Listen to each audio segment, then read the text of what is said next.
ngerasain nggak sih efek-efek polusi? Ngerasain sih, tapi selama ini solusinya masih pakai air purifier aja di rumah gitu. Terus ya membatasi anak-anak main di luar jadinya ya. Padahal aku sih seneng banget anak-anak bisa main di luar. Kira-kira kalau di rumah mainan apa yang biasa kamu pernah berikan ke anak? Mainan sih macam-macam. Ada mainan yang memang kita beli kayak misalnya apa ya, boneka-bonekaan, bola, terus wah macam-macam deh ya.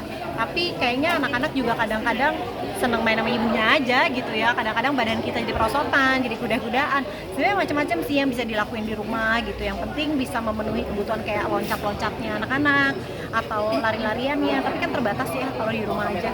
Ya paling solusinya selama ini cari indoor playground juga supaya ada ruang yang lebih luas lagi buat mereka main. Tapi memang agak lagi menghindari outdoor sih. Untuk Blue Band sendiri makanan favorit atau nomor satu di keluarga Mbak Mona? Biasanya yang paling favorit nasi goreng ya, pakai telur tuh. Kayaknya sederhana tapi kayaknya paling favorit ya.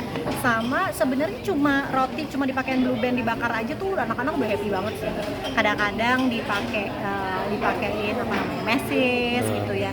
Yang sederhana dan klasik itu tuh anak-anak malah suka banget. Tapi tadi seneng sih jadi banyak variasi dan ide juga gimana caranya ngelola Blue Band untuk sarapan gitu ya. Jadi kayaknya pengen cobain di rumah. Untuk masa pertumbuhan sendiri dengan Blue Band anak-anak? Ya, aku sih seneng banget. Ternyata Blue Band tuh ada vitamin dan juga ada omega 3 dan 6-nya gitu, ngebantu banget karena untuk Blue Band-nya sendiri anak-anak udah suka. Udah seneng banget.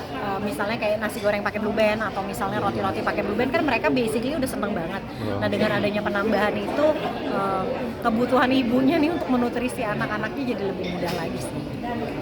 Bunda, untuk pertumbuhan dan masa depan anak-anaknya ada persiapan khusus nggak yang dilakukan Bunda? Banyak lah pastinya, yaitu tadi juga udah disebutin ya 1000 hari pertama kehidupan itu tuh aku pegang banget, menutrisi dan gak lupa juga menstimulasi juga anak-anak. Kita kan pengennya pastinya anak-anak tuh cerdas, bisa jadi generasi yang baik gitu. Sebagai orang tua bukan cuma fisik aja sih, mental juga kita perhatiin gitu, gimana caranya mereka bisa tumbuh dengan baik. Bunda, update sedikit ya Bunda soal tumbuhan Numa dan Belin sendiri nih aktivitasnya sekarang seperti apa? Balin umur 2 tahun, Numa umur 3 tahun. Aktivitasnya sih sebenarnya banyak bermain aja sih ya, banyak bermain. Mereka belum sekolah juga, tapi Numa udah punya kegiatan sih, kayak misalnya ada ballet lah, ada sport lah, ada gimnastik lah gitu. Balin kayaknya menyusul. Cuma banyak diajak main aja sih di rumah. Kebetulan kita tinggal di apartemen. Kalau sore-sore tuh biasanya anak-anak kumpul gitu ya, terus main bareng, entah berenang gitu atau main di playground.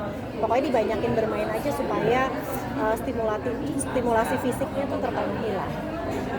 Tapi suka nyari tempat yang nature gitu-gitu nggak? Nah itu dia, polusinya lagi banyak. Tempat nature sih sebenarnya kayak kita tinggal di apartemen tuh banyak fasilitas, kayak misalnya ada kolam renang, terus ada outdoor playground juga, ada lapangan basket, ada lapangan tenis. Sebenarnya sih lumayan bisa memenuhi kebutuhan aktivitasnya anak-anak ya, tapi ya balik lagi polusi tuh ya.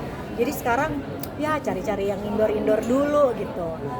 Pengen sih, cuma kalau liburan pun paling berapa lama sih maksimal ya. Jadi ya itu sih problemnya itu. Cuma memang kalau anak-anak kalau udah lihat nature sih pasti seneng, apalagi umur Numa sama Balin ya masih balita. Sedikit nih Bunda, satu weekend Bunda ini kan akan terwujud di rumah di kampung. Kira-kira kapan nih Bunda akan Gak tahu deh, namanya rumah mundur terus ya. Kemarin katanya Agustus, terus kayaknya nggak keuber September, tapi ya nggak yakin juga ya akunya ya. Pokoknya nggak pengennya tahun ini udah bisa pindah rumah, karena kan kita anggota keluarga juga banyak gitu. Tinggal di apartemen kayaknya udah nggak memungkinkan lagi, apalagi si kakak-kakaknya udah gede-gede, udah butuh kamar sendiri-sendiri. Jadi kita usahakan tahun ini udah pindah rumah sih, mudah-mudahan aja. Ini kan sekarang lagi finishing, konon kabarnya finishing tuh tahapan yang paling ribet ya. Kita sih nggak mau ngeburu-buru kontraktor juga, yang penting kerjanya rapi. Mudah-mudahan tahun ini udah bisa pindah ke rumah. Melihat antusiasme dari anak-anak sendiri nih akan pindah ke rumah baru seperti apa Bunda? ya makanya nggak sabar sebenarnya pengen rumah cepet jadi gitu, karena anak-anak nggak sabar pengen punya kamar masing-masing, apalagi kakak-kakak juga udah butuh privacy. Kalau di apartemen kan adiknya berisik terus terus bisa punya lahan juga untuk bermain lah, lari-larian lebih luas, lebih leluasa gitu. Jadi ya kemarin anak-anak juga sempet sih diajak ke proyek, walaupun belum jadi, mereka aja udah mungkin karena udah bisa ngebayangin ya nanti bentuk kamarnya kayak apa, mereka udah happy banget. Bunda, selain rumah nih, kira-kira ada goals atau harapan Bunda kalian yang sedang Bunda kerjakan atau gimana? Kemarin aku baru ngeluarin buku lagi, buku parenting. Ya sosialisasi buku aja sih, ada pengen dulu tuh sempat ke beberapa kota juga untuk bedah buku, mudah-mudahan bisa terwujud lagi. Terus selain itu ya paling fokus di rumah aja sih, sisanya kegiatan masih normal ya seperti biasa, kayak kegiatan hari ini, bintang tamu, terus ada series syuting series juga, ada film juga gitu. Cuma kalau harapan kedepannya paling Kemudian satu tuh tadi sempat ngomong ribet kan pas finishing, itu finishingnya ribetnya kenapa? Apa ada beda selera sama Mas Indra? Enggak sih, alhamdulillah nggak beda selera ya, seleranya sama. Terus ada desainer interior juga yang ngebantuin.